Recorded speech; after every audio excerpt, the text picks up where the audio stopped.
Sean todos muy bienvenidos en este hermoso día. Gracias, mis queridos hermanos, por tomar tiempo para venir. Recuerden, hoy es el segundo día de esta semana de oración que la hemos titulado ¿Vieron tus caminos, oh Dios? ¿Tus caminos en dónde? En el santuario. Yo quiero decirle en esta hora de que el santuario es el evangelio de la salvación, pero en símbolos. Así que si nosotros conocemos cada uno de estos aspectos del santuario, podemos darnos cuenta de que el Señor, a través de su palabra y a través del santuario, nos va a enseñar cómo vivir el evangelio en nuestras vidas. Muchas personas hoy piensan que el evangelio es solamente decir Cristo es amor o Dios es amor. O muchos creen que el evangelio es solamente decir Jesús murió por mí en la cruz del Calvario. Eso es muy fácil decirlo, ¿sí o no? Y muy fácil creerlo. Hasta las personas que quizás no profesan ser cristianas creen de que Cristo murió por ellos en la cruz del Calvario. Pero el evangelio, oigan bien, cuando nosotros vayamos estudiando cada aspecto de este tabernáculo que ustedes ven ahí, el evangelio es una experiencia que cada uno de nosotros como cristianos necesitamos desarrollar en nuestra vida. Si es que algún día queremos llegar hasta lo último del tabernáculo que se encontraba, ¿qué? El arca del pacto, el lugar santísimo, y ahí se manifestaba ¿qué cosa? La presencia de Dios, representado por el trono de Dios. O sea que si algún día nosotros queremos estar delante del trono de Dios, solo los redimidos podrán estar en ese día, pues tenemos que pasar por cada uno de los pasos y tenemos que vivir la experiencia de cada uno de esos muebles en el santuario, mis queridos hermanos. Así que si usted creía que ser cristiano es venir a la iglesia todas las semanas y decir yo creo en Cristo, pero si no hemos desarrollado la experiencia de cada uno de esos artefactos, porque recuerden, nunca se le olvide este concepto, el santuario, el tabernáculo que Dios mandó a levantar en el desierto a través de Moisés, es el evangelio. ¿Qué cosa es? ¿El evangelio en qué? En símbolos. Ahora nosotros tenemos el evangelio no en símbolos, tenemos el evangelio en realidad. ¿Me entiende? Entendamos eso, por favor.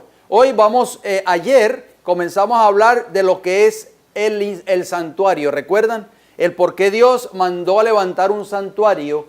¿Por qué Dios quiso que el pueblo de Israel, a través de su siervo Moisés, levantase ese tabernáculo en el desierto? ¿Por qué? ¿Cuál era el deseo de Dios? ¿Para qué? Para que Dios morase ¿dónde? En medio de su pueblo. Muy bien. Nosotros hoy somos un santuario, ¿qué ustedes creen? Somos el templo del Espíritu Santo, ¿sí o no? Así lo dice Pablo en 1 Corintios 3, en 1 Corintios 6. Somos templos vivientes. ¿Y quién desea morar en nosotros? ¿Quién? Cristo, ¿a través de qué? A través de su Santo Espíritu, ¿sí o no? Bien, nunca se nos olvide ese concepto, mis queridos hermanos. Aunque ya no existe el santuario terrenal, el que había sido levantado en el desierto, tampoco existe el templo que levantó Salomón en los días del rey David. Ahora existe este templo que es el templo viviente, que somos ustedes y este servidor quien les habla. Y Dios desea morar en un templo ¿cómo? Santo, exactamente. Eso lo estudiamos ayer, en un templo que pueda él morar, no un templo contaminado o profanado. Nunca se nos olvide ese concepto. Es muy importante porque muchas personas no entienden ese concepto bíblico. Vamos a hablar hoy algo muy importante. Ustedes ven ahí la foto, la están viendo también ustedes en pantalla para aquellos que están viendo este mensaje a través del video. Este tabernáculo se encontraba en el centro de el pueblo de Israel, del campamento. Correcto, en el mismo centro. ¿Por qué? ¿Por qué en el centro? Porque Dios quiere ser el centro ¿de qué? De nuestras vidas. En la palabra centro es lo principal, el corazón de algo, lo más importante de algo. Dios quiere morar en nuestro corazón, en nuestra mente, a través del Espíritu Santo. Ustedes pueden darse cuenta de que ese santuario estaba encerrado, ese tabernáculo estaba encerrado, como ustedes pueden ver ahí en la foto, por un sinnúmero de cortinas de lino. ¿Por qué ese encierro? Ya lo vamos a ver más adelante, lo vamos a explicar con la escritura. Pero fuera del tabernáculo, el conocido como el tabernáculo, la parte exterior del tabernáculo se llamaba el patio, se le conocía como el patio, ¿verdad? Y ese patio tenía dos muebles y lo vamos a ver más adelante a continuación, o el atrio, como también se le conoce en otra forma, sinónimo de patio o atrio.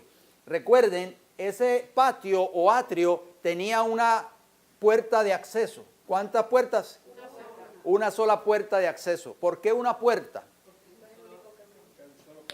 Bueno, vamos a verlo, eso es lo que vamos a estudiar en esta noche, así que yo les aconsejo que cada vez que vengan a estas reuniones durante esta semana, que ustedes traigan sus libretas para que podamos apuntar los textos bíblicos, para que así ustedes los puedan anotar y los puedan estudiar en sus hogares.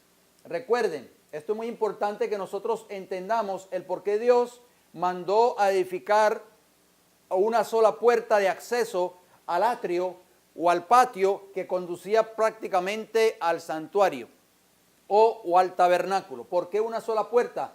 Y ustedes pueden darse cuenta en la foto, todo estaba completamente encerrado, era como una verja, vamos a decirlo así, y no tenía acceso por ninguna parte. Vamos a ver entonces en Juan capítulo 14, empezamos con ese versículo, Juan capítulo 14, y vamos a leer el versículo 6. Noten bien las palabras de Jesús, estas son palabras de Cristo, Juan 14, 6, que nos dice, Jesús le dijo, yo soy el camino. ¿Yo soy qué? ¿El camino o los caminos? El camino, o sea, ¿cuántos caminos? Uno solo. ¿Y la verdad? ¿Cuántas verdades? Una sola verdad. ¿Y la vida? ¿Cuántas vidas? Nadie viene al Padre sino ¿por quién? Por Cristo. Mire qué importante ese versículo. Ese versículo a veces nosotros lo leemos y ya está de memoria, no lo sabemos. Pero si nosotros le demos un poquito de mente y nos detenemos a estudiar ese versículo, dice la Biblia que nadie viene al Padre sino ¿por quién? En el santuario que ustedes ven ahí en la foto, ¿dónde se manifestaba la gloria de Jehová? O la presencia de Jehová, ¿dónde? En el lugar santísimo, sobre la tapa del propiciatorio. La tapa del propiciatorio era la tapa que cubría el arca del pacto. ¿Sí o no? Sí. Para poder llegar hasta el lugar santísimo había que entrar ¿por dónde primeramente? Por la puerta de acceso. ¿Sí o no? No había otra forma.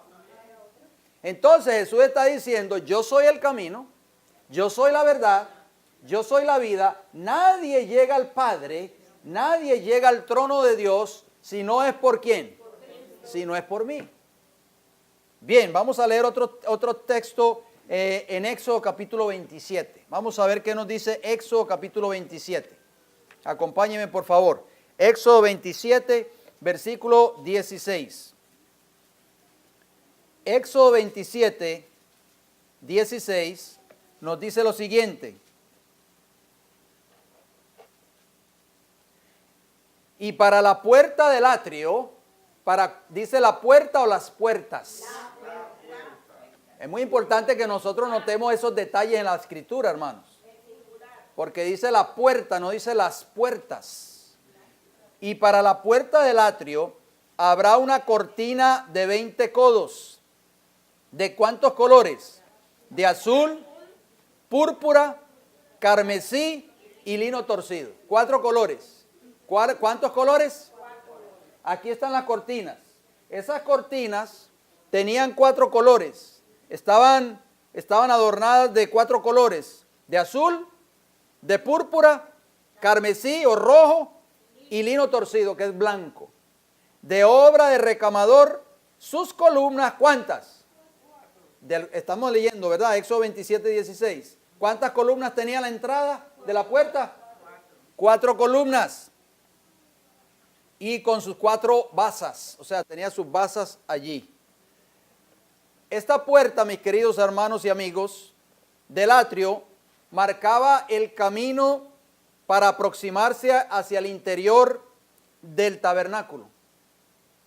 En todo el camino que rodeaba la parte exterior del tabernáculo había una pared alta de lino fino. Si ustedes ven la foto, ustedes ven, es una pared prácticamente. No había acceso por ninguna otra parte del atrio, ni por la parte de atrás del tabernáculo, ni por la parte de los costados, sino solo por la puerta, porque solamente había una puerta de acceso. Todo el que se aproximaba al tabernáculo, si no lo hacía por la puerta, tendría que enfrentar ¿qué? ¿Qué enfrentaba si no quería entrar por la puerta? Enfrentaba la pared de lino, hermano William.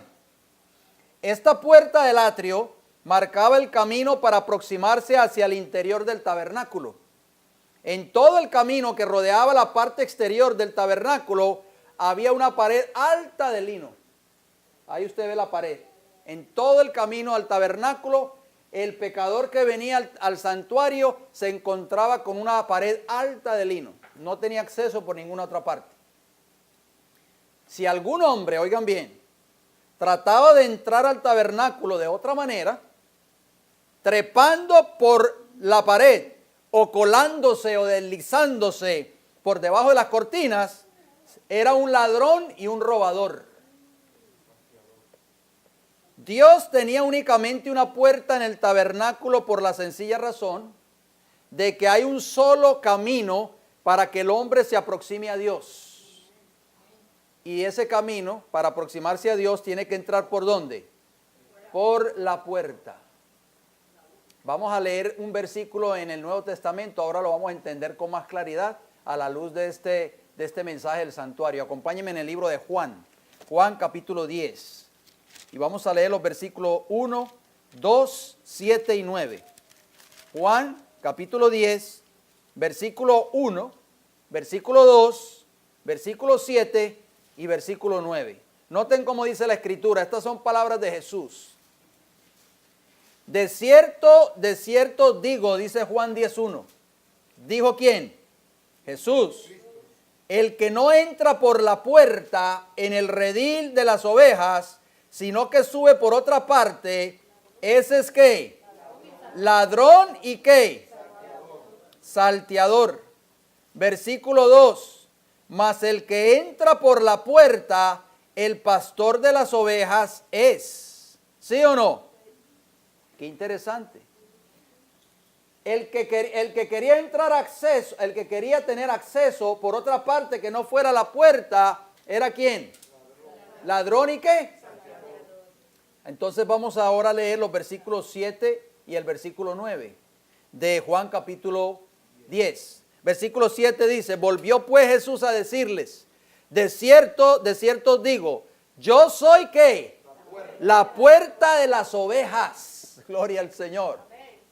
Versículo 9, yo soy la puerta, el que por mí entrare será ¿qué?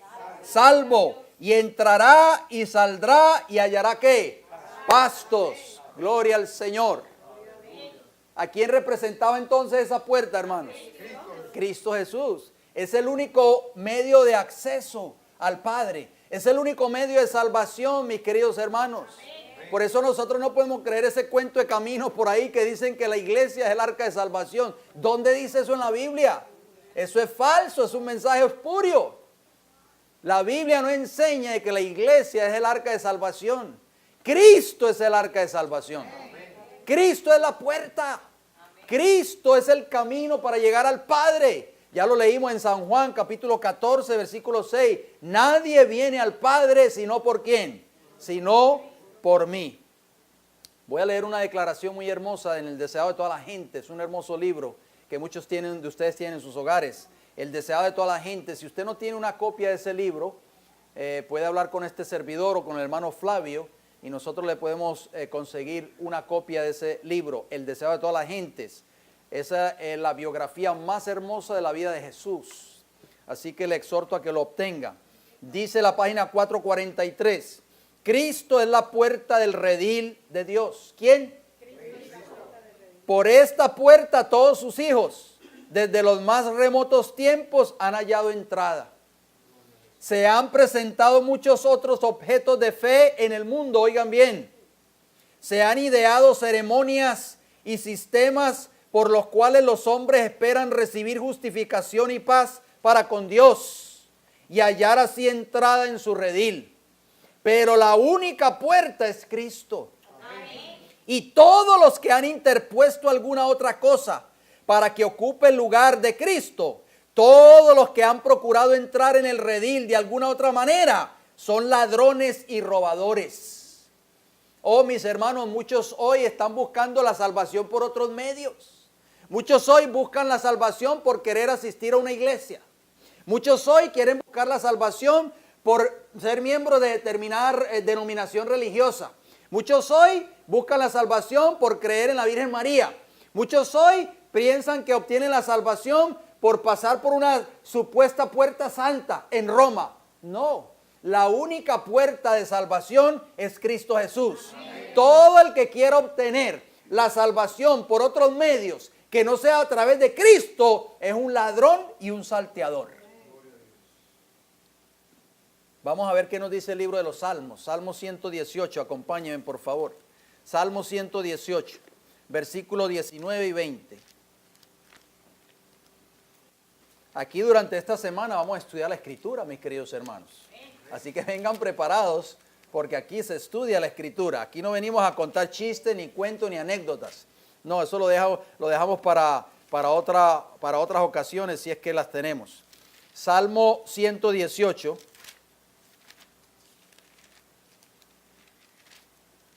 Versículos 19 y 20, ¿qué nos dice? Abridme las puertas de la justicia, entraré por ellas, alabaré a Jehová. Esta es puerta de Jehová, por ella entrarán ¿quién? Los justos. Qué hermosas palabras. ¿Cuál puerta de Jehová se refería allí el salmista? Por supuesto, Cristo Jesús, que es la puerta de salvación. Cuando el pecador venía y traía un sacrificio en los días del tabernáculo allí en el desierto, el sacrificio debía ser traído ¿a dónde? Primeramente, a la puerta, antes de ser presentado al sacerdote. Vamos al libro de Levítico, acompáñenme por favor, Levítico 17. Y vamos a leer los versículos 8 y 9. Levítico 17, versículo 8, versículo 9. Nos dice la Escritura, les dirás también, cualquier varón de la casa de Israel o de los extranjeros que moran entre vosotros, que ofreciere holocausto o sacrificio y no lo trajere a la puerta del tabernáculo, oigan bien, el Señor era específico, y no lo trajere a la puerta del tabernáculo de reunión para hacerlo a Jehová, el tal varón será igualmente, ¿qué? Cortado de su pueblo. Wow, hermanos. Esto es serio. ¿Por qué?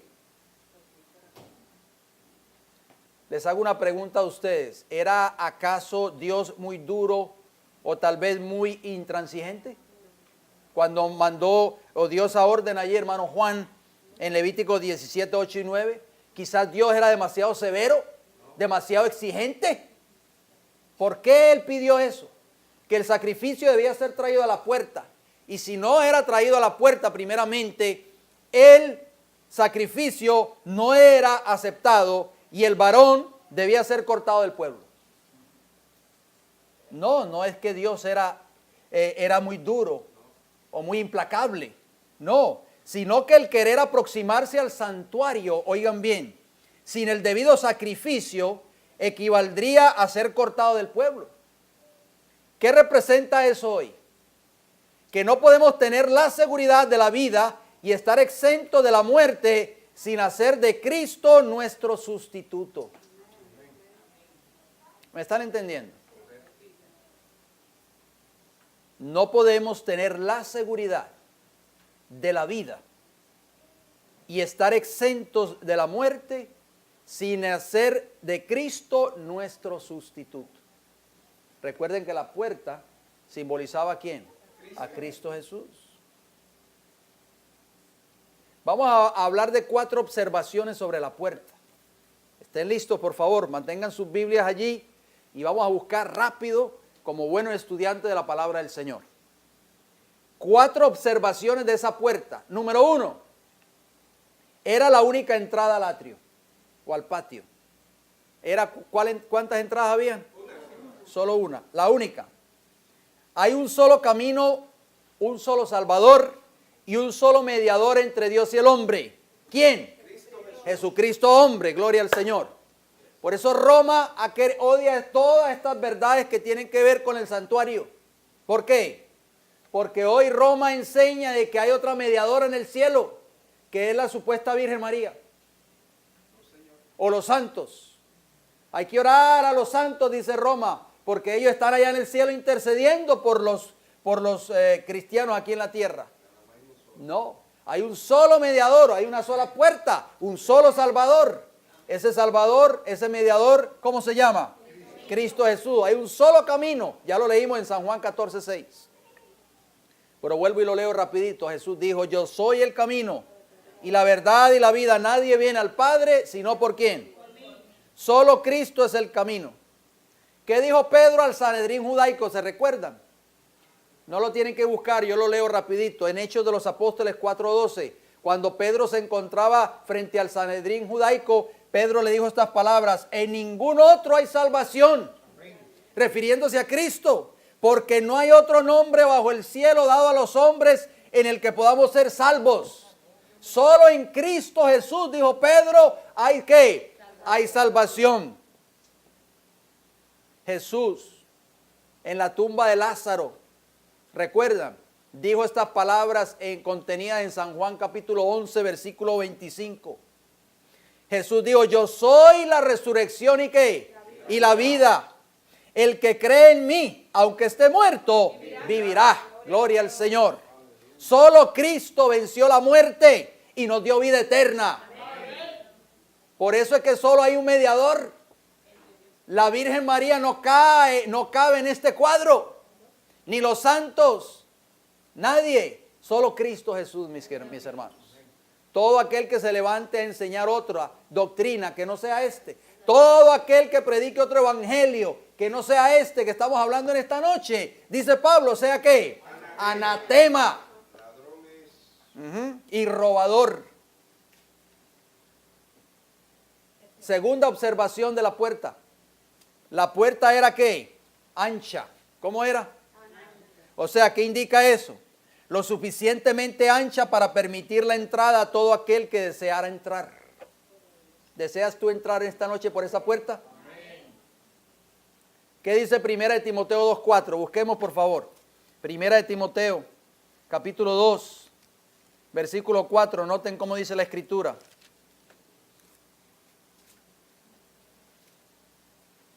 Hablando del Señor. Hablando de Dios. Vamos a leer el versículo 3 para tener un contexto. 1 Timoteo 2:3 nos dice, porque esto es bueno y agradable delante de Dios, nuestro Salvador. ¿Delante de quién? De Dios nuestro Salvador. Noten lo que dice el versículo 4, el cual quiere que todos los hombres, ¿cuántos? Todos los hombres sean ¿qué? Salvos y vengan al conocimiento de ¿qué? De la verdad. O sea, por eso esa puerta era ancha. Dios quería que todos tuvieran acceso. ¿Por qué? Porque la salvación Dios la ha dado, no es para un puñado de personas, no es solo para un grupo selecto. La salvación es dada a todo el mundo. El Dios desea que todos los hombres sean ¿qué? Salvos. Lamentablemente, en el tiempo del fin, no todos van a ser salvos. ¿Por qué? Porque no todos van a querer entrar por esa puerta, que es Cristo Jesús. ¿Se dan cuenta, mis hermanos? Observación número 3 de la puerta. ¿Cuál es? La puerta tenía 4 colores. ¿Cuántos colores? 4. Ya los dijimos, ya lo mencionamos, ¿sí o no? Vayamos a Éxodo 27, 16. Una vez más. Éxodo 27, 16, por favor. ¿Qué dice? Y para la puerta del atrio habrá una cortina de 20 codos, de azul, púrpura y carmesí y lino torcido, de obra de recamador, sus columnas 4 con sus 4 basas. Esta cortina era hermosa, decorada de varios colores que hacían de ella algo que atraía a aquellos que buscaban algo hermoso en el desierto. ¿Qué había en el desierto? ¿Qué encontramos en un desierto, hermano Juan? Tierra, ¿verdad? Arena, tierra, Piedras, ¿no? desolación. Exactamente, nada atrayente a los humanos, ¿sí o no? Correcto. Pero esas cortinas con esos 4 hermosos colores debían ser atrayentes en medio de un desierto árido y desolado. Los adoradores, mis queridos hermanos, de hoy deben ver en el mensaje que se presenta un mensaje hermoso y atrayente, no un mensaje árido y carente del poder vital de Dios.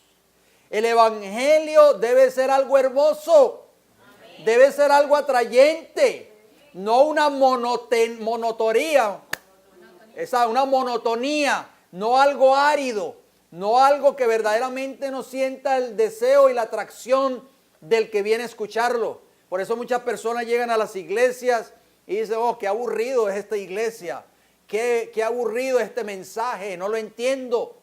No es atrayente hoy el evangelio. Si eso llegase a pasar en la iglesia, simplemente el culto se convierte en ¿qué? Como el culto judío en los tiempos de Cristo.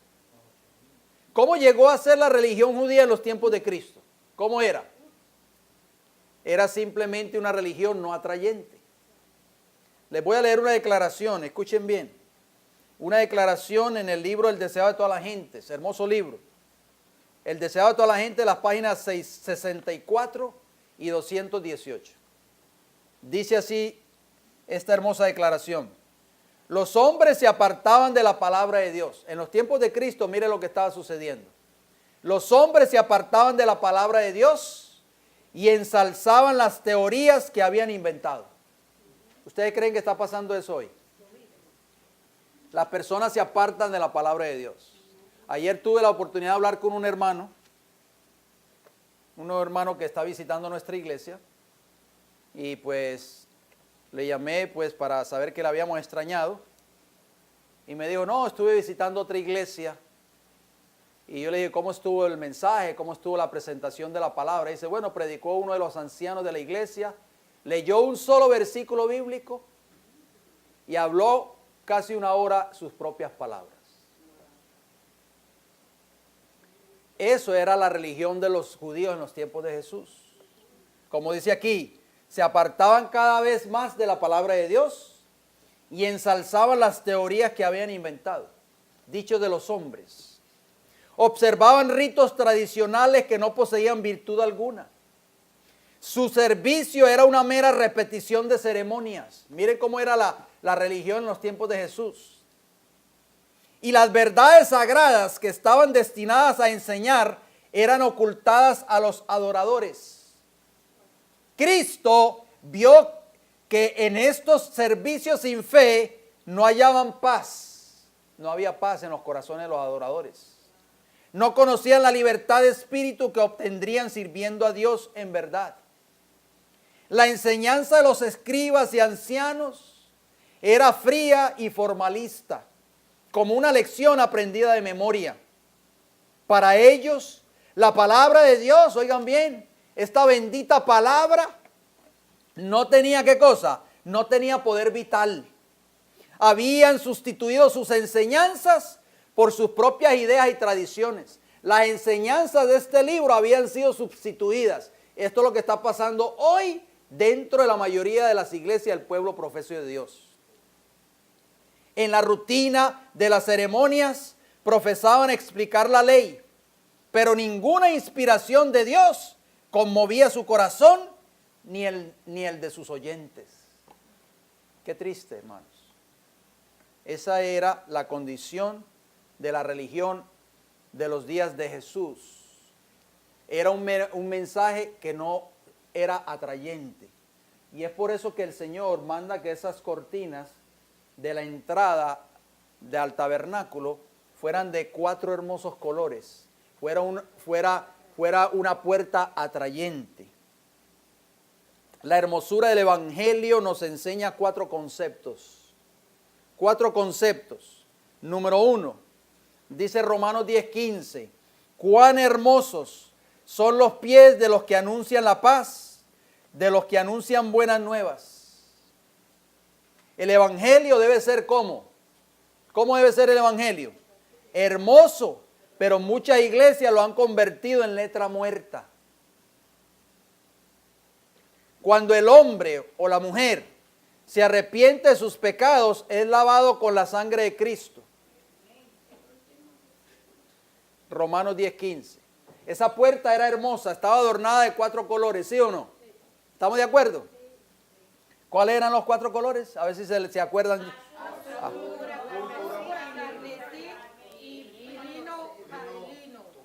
Lino torcido, muy bien. Entonces Romanos, hablando del Evangelio, dice, cuán hermosos son los pies del que anuncia la paz, de los que anuncian buenas nuevas. El Evangelio debe ser buenas nuevas, hermanos.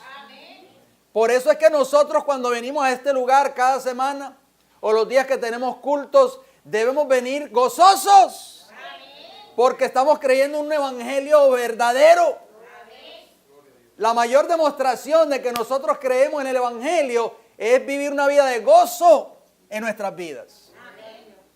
Cuando el mundo allá nos ve con la cabeza agachada, nos ve tristes, derrotados, hermanos, deprimidos. Estamos tomando pastillas para la depresión, tomando pastillas porque no podemos dormir.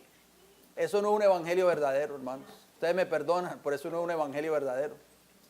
Eso es simplemente una creencia superficial, como el evangelio que profesaban creer los judíos en los tiempos de Jesús, ceremonia nada más. Vamos al carmesí, uno de esos colores.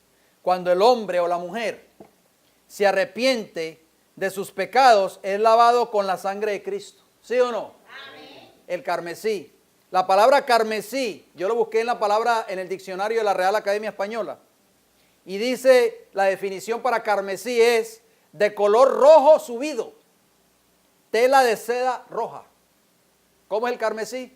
Como un color así donde ustedes están sentados. Un rojo subido, vivo, fuerte. Mire lo que dice Apocalipsis 1:5. Jesucristo, el testigo fiel, el primogénito de los muertos y el soberano de los reyes de la tierra, al que nos amó y nos lavó de nuestros pecados, ¿con qué? Con su sangre. Ahí está el carmesí. Representa ese carmesí en esa cortina, ¿representaba qué? La sangre de Cristo. ¿No te sientes tú feliz en esta noche de saber que tus pecados han sido perdonados? ¿Que han sido lavados con la sangre de Cristo? Por eso es que nosotros tenemos que ser cristianos felices. Porque los pecados que habíamos cometido en el pasado, las veces que le fallamos al Señor, que caímos profundamente en el lodo cenagoso, la sangre de Cristo nos lavó de esos pecados. Por eso ya nosotros no tenemos que recordarnos de esos pecados. No tenemos que traerlos más a nuestra memoria, a nuestra mente, porque ya han sido lavados con la sangre de Cristo Jesús. Si nosotros obviamente nos arrepentimos. Noten lo que dice 1 Juan 1:7. Pero si andamos en luz, como Él está en luz, tenemos comunión unos con otros y la sangre de Jesucristo, su Hijo, nos limpia de todo pecado. ¿De cuántos pecados? De todo pecado, gloria al Señor. Por eso es que el evangelio son buenas nuevas. Ustedes saben que cuántas personas están allí abatidas en el mundo por un error que cometieron, por un pecado que cometieron, no tienen paz en sus corazones. Se van a la cama todas las noches y no pueden conciliar el sueño porque tienen remordimiento, tienen dolor, tienen resentimiento, tienen sentimiento de culpa pero no saben que hay un Salvador, no saben que hay una puerta de acceso, no saben que hay una sangre que te puede lavar y te puede perdonar esos pecados. Por eso cuando nosotros conocemos al Salvador, que es Cristo Jesús, que es esa puerta, cuando venimos a esa puerta y vemos esos 4 colores, mis queridos hermanos, sentimos gozo en nuestros corazones, porque solo Cristo te puede lavar y perdonar tus pecados. Amén. Número 2. El hombre o la mujer que experimenta el perdón de sus pecados, gracias a un verdadero arrepentimiento, por supuesto, Cristo lo cubre con su manto de justicia. El lino. Qué maravilloso es nuestro Salvador, ¿verdad? Mire lo que dice el libro de los Salmos, el Salmo 32 y el versículo 1. Dice, bienaventurado aquel, bienaventurado es bendecido. Es bienaventurado. Bienaventurado aquel cuya transgresión ha sido perdonada y cubierto, ¿qué cosa? Su pecado. Qué maravilloso es. Cuando nosotros nos arrepentimos de nuestros pecados, la sangre de Cristo nos limpia y nos lava de nuestros pecados, simbolizando el carmesí. Pero después de que Cristo nos ha lavado de nuestros pecados, ¿qué viene? Viene el lino y Cristo nos cubre ¿con qué? Con su justicia, hermanos. Por eso cuando Dios nos mira a nosotros, no mira nuestra justicia.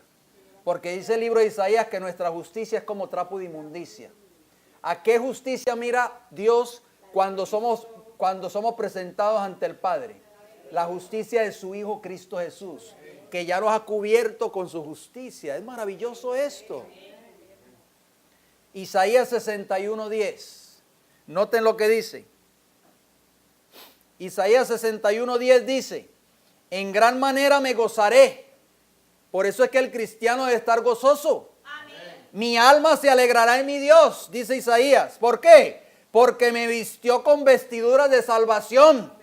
Me rodeó de manto de justicia. Como a novio me atavió y como a novia adornada con sus joyas. ¿Por qué muchos cristianos hoy enseñan que el evangelio del Antiguo Testamento no era el evangelio, que solo el Nuevo Testamento? No. Estos hombres del Antiguo Testamento también creían en el manto de la justicia de Cristo Jesús. También obtenían el perdón por los mismos medios que usted y yo necesitamos pedir perdón. Dice el deseo de toda la gente, la página 509. Ningún arrepentimiento que no obre una reforma es genuino. La justicia de Cristo no es un manto para cubrir pecados que no han sido confesados ni abandonados. Es un principio de vida que transforma el carácter y rige la conducta. Así que nosotros, si queremos ser vestidos con el manto de la justicia de Cristo, tenemos que haber pedido perdón por el pecado previamente o anteriormente.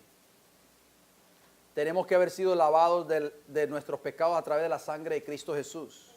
Y cuando nosotros seamos lavados, limpiados de nuestros pecados, Cristo nos cubre con su manto de justicia. Número 3. Al ser perdonado y justificado por la gracia de Cristo, el hombre y la mujer, por supuesto, comienza a vivir la vida de Cristo. ¿Una vida de qué? De obediencia. ¿O de desobediencia? De obediencia. Ahí está el azul. Acompáñenme en el libro de Números, por favor. Vayan conmigo a Números. Y leamos los versículos, el capítulo 15. Mire qué hermoso es esto, hermanos. Por eso yo le digo, el tabernáculo, el santuario, es la experiencia del evangelio en símbolos. Números capítulo 15. Y vamos a leer los versículos 38 y 39.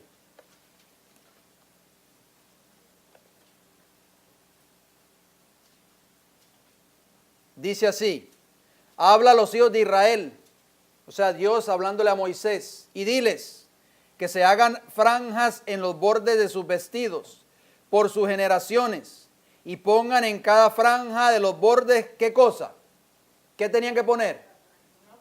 ¿Están conmigo, hermanos? ¿Un cordón de qué?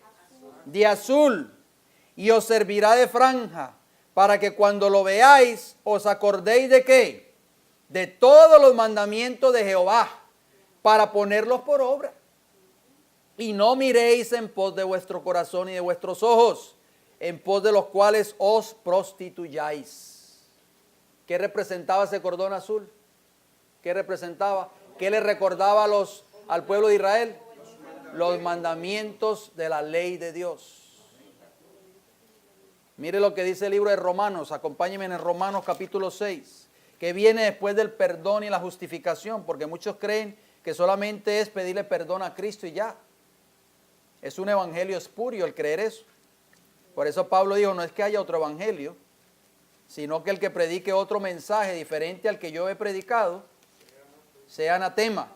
Romanos capítulo 6, versículo 22, noten cómo dice, la Biblia es clara. Tanto el Antiguo como el Nuevo Testamento no se puede contradecir el uno del otro. Mas ahora que habéis sido libertados ¿de qué? ¿De qué dice ahí en sus Biblias? Del pecado. ¿Habéis sido qué?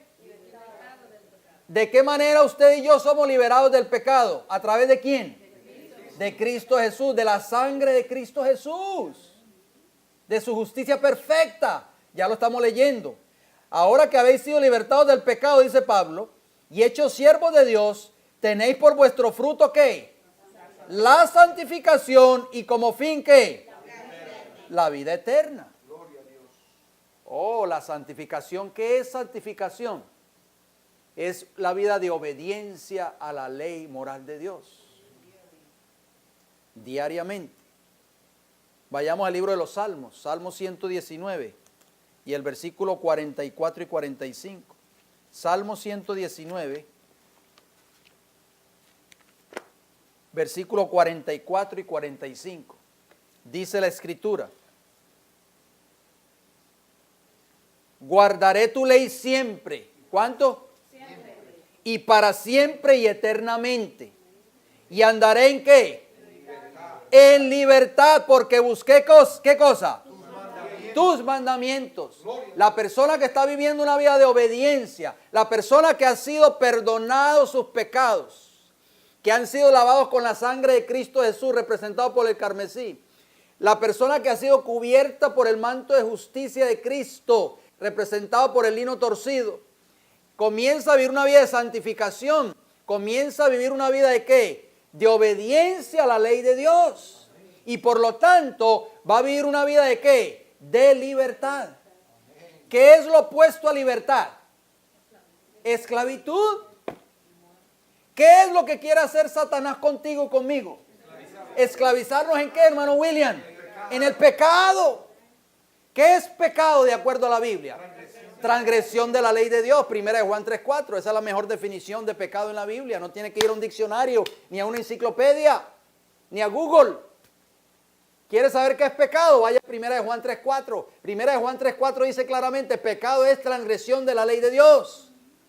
Y Satanás sabe, hermano, que si nosotros obedecemos esa ley, somos libres. Amén. Libres del pecado. Amén. Por eso es que Satanás se ha empeñado hoy en este tiempo a hacer creer al mundo cristiano de que la ley de Dios no hay que guardarla, de que la ley de Dios no hay que obedecerla. Porque Satanás sabe, hermanos, que si nosotros estamos viviendo esa vida de obediencia al Señor, representado por el color azul, estamos viviendo una vida de libertad. Por eso David dijo, y andaré en libertad porque guardé ¿qué cosa? Tus mandamientos. Y finalmente, el hombre o la mujer llegará a ser un miembro de la familia celestial. Llegará a ser un rey. ¿Representado por qué color? Por la púrpura. Vayamos al libro de Esther, acompáñenme en el libro de Esther rapidito. El libro de Esther está después de...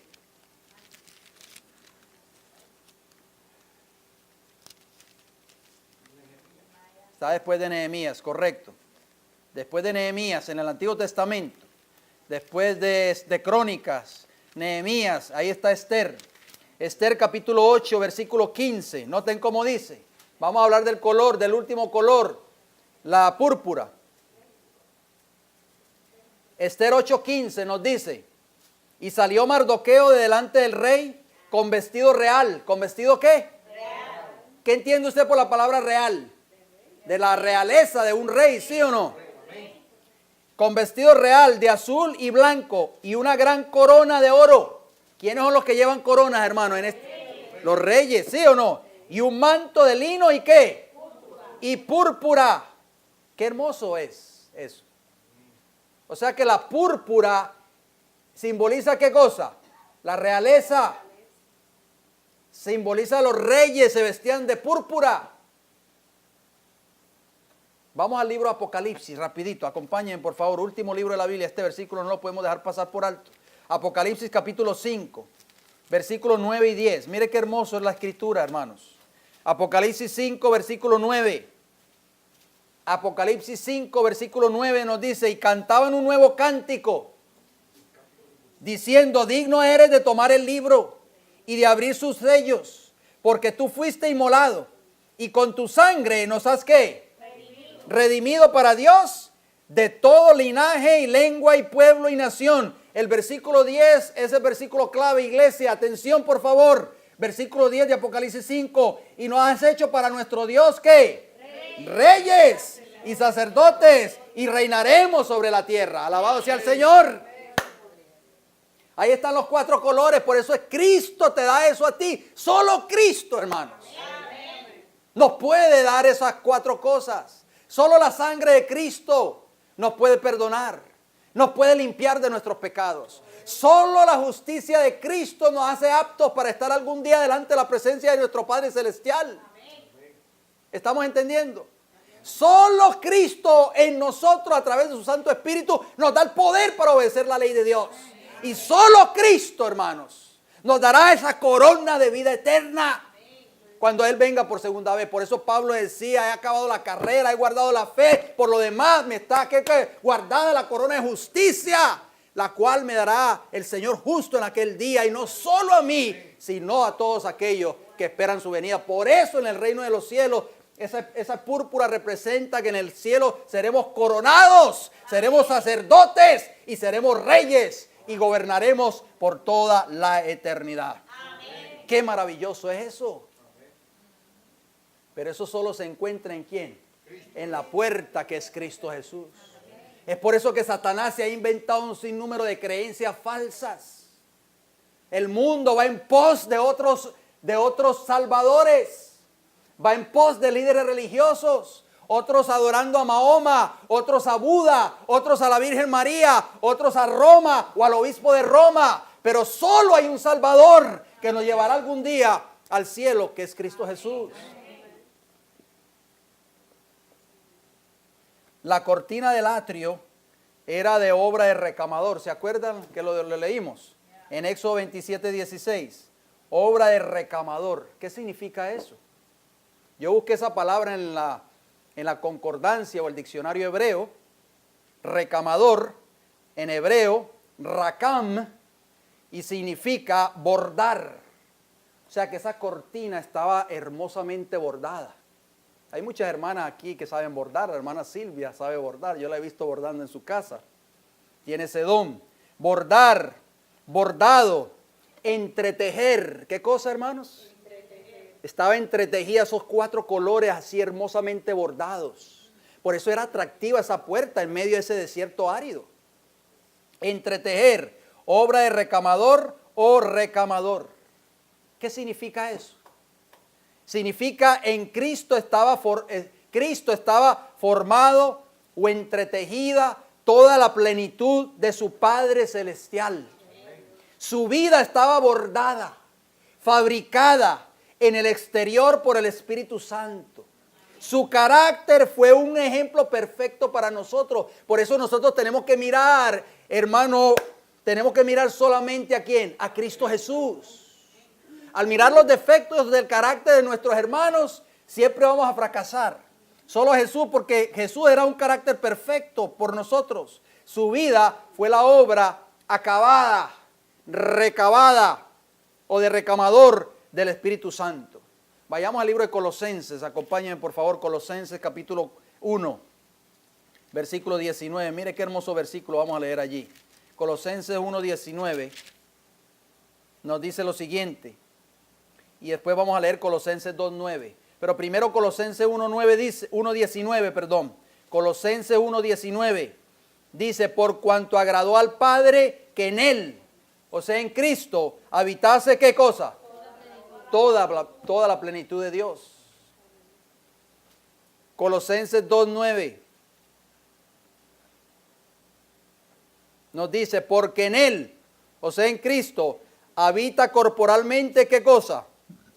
Toda la plenitud ¿de qué? De la deidad. Qué hermosas palabras.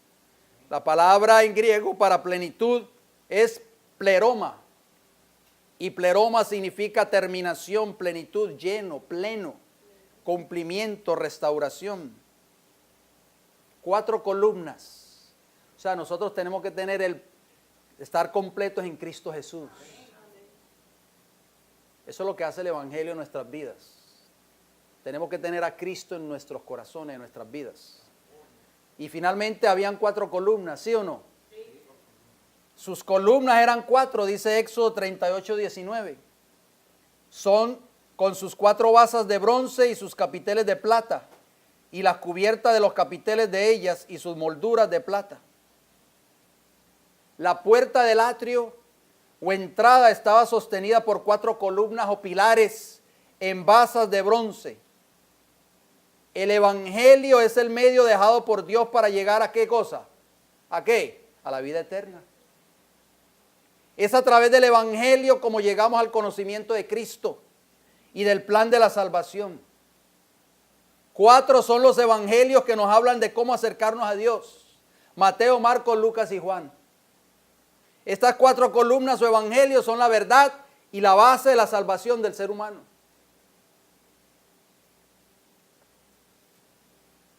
Las entradas, como ustedes ven ahí,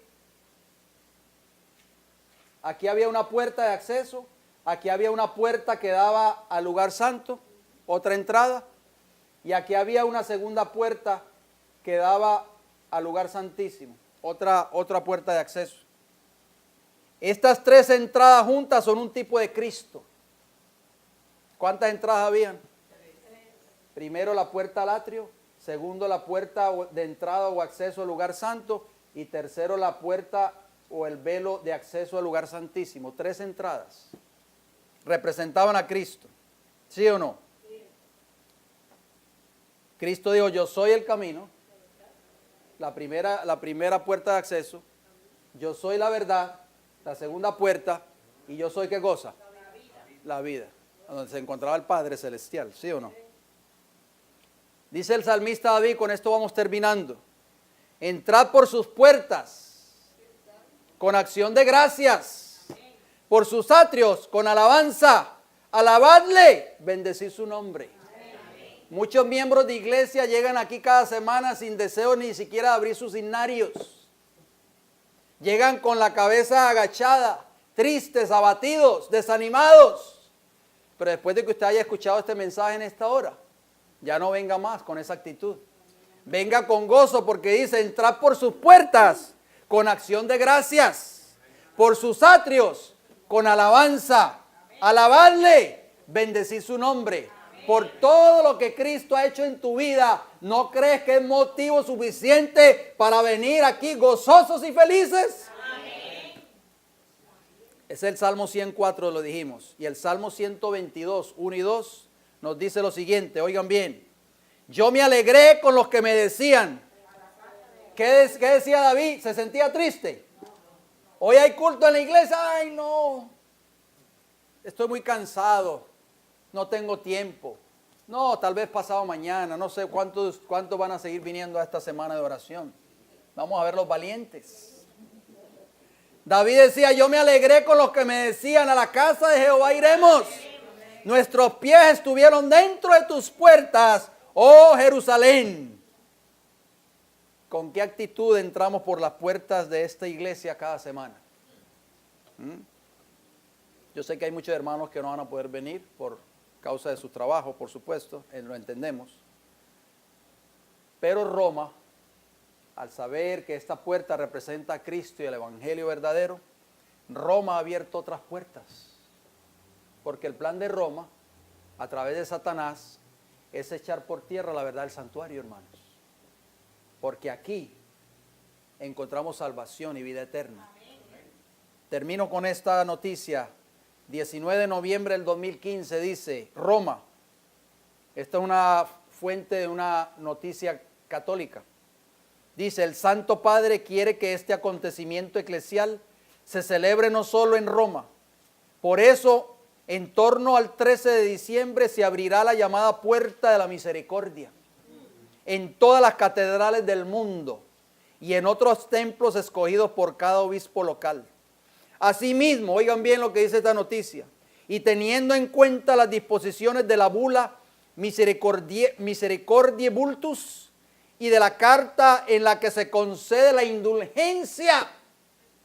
Muchos dicen que ya Roma no da indulgencia, que eso eran los tiempos de Martín Lutero, pero aquí no me dice eso. En ocasión del jubileo de la misericordia, el prelado ha establecido que podrán ganar todos los fieles que acudan a la Santa Iglesia Catedral o a cualquiera de los templos jubilares designados y para que participen en la celebración de la Santa Eucaristía. También ha explicado que quienes por diversos motivos estén imposibilitados de llegar a la Puerta Santa, o sea, la que se abrió en Roma, podrán ganar el don de la indulgencia, oigan bien, viviendo con fe y gozosa esperanza este momento de prueba y recibiendo la comunión o participando en la Santa Misa o en la oración comunitaria, también a través de los diversos medios de comunicación. Por su parte, oigan lo que termina el comunicado diciendo, los presos podrán lucrar el don de la indulgencia jubilar en la capilla de la cárcel y el traspasar la puerta de su celda, dirigiendo su pensamiento y oración al Padre, será por ellos el paso de la Puerta Santa. Qué triste, hermanos. ¿Dónde están los atalayas hoy levantando una voz de alarma, anunciando que esto es una blasfemia contra Dios y esto es un insulto contra Cristo, que es el camino, la verdad y la vida y la verdadera puerta?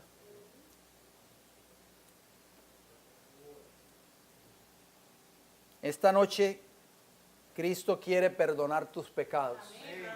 Quiere perdonar mis pecados. Él quiere lavarte con su sangre preciosa. Quiere darte salvación. Pero eso es si tú lo deseas. Es un don gratuito y es un ofrecimiento de parte de Jesús, que es la puerta. El primer paso del pecador, así como en el santuario terrenal, era pasar por la puerta. Por eso el sacrificio debía ser traído a la puerta. Estamos entendiendo ahora por qué el que no traía el sacrificio a la puerta era cortado del pueblo. Aquel que trate de buscar su salvación por otros medios, que no sea a través de Cristo Jesús, nunca obtendrá el don de la salvación. Y finalmente, cuando Cristo venga, será cortado de los escogidos que han de entrar algún día a la patria celestial. Que Dios nos ayude en esta hora, mis queridos hermanos, a aceptar a Cristo en nuestras vidas. ¿Has aceptado a Jesús como tu Salvador? Amén. Dice Apocalipsis 3:20, he aquí yo estoy ¿a dónde? A la puerta, ¿y qué? Y llamo. Si alguno oye mi voz, tú has oído la voz del Señor hoy, y abre la puerta. Cristo quiere que tú abras la puerta de tu corazón hoy. ¿Cuántos desean entregar su vida al Señor en esta noche, hermano? Gloria al Señor. Yo también quiero entregar mi vida a Jesús. Vayamos de rodillas, por favor.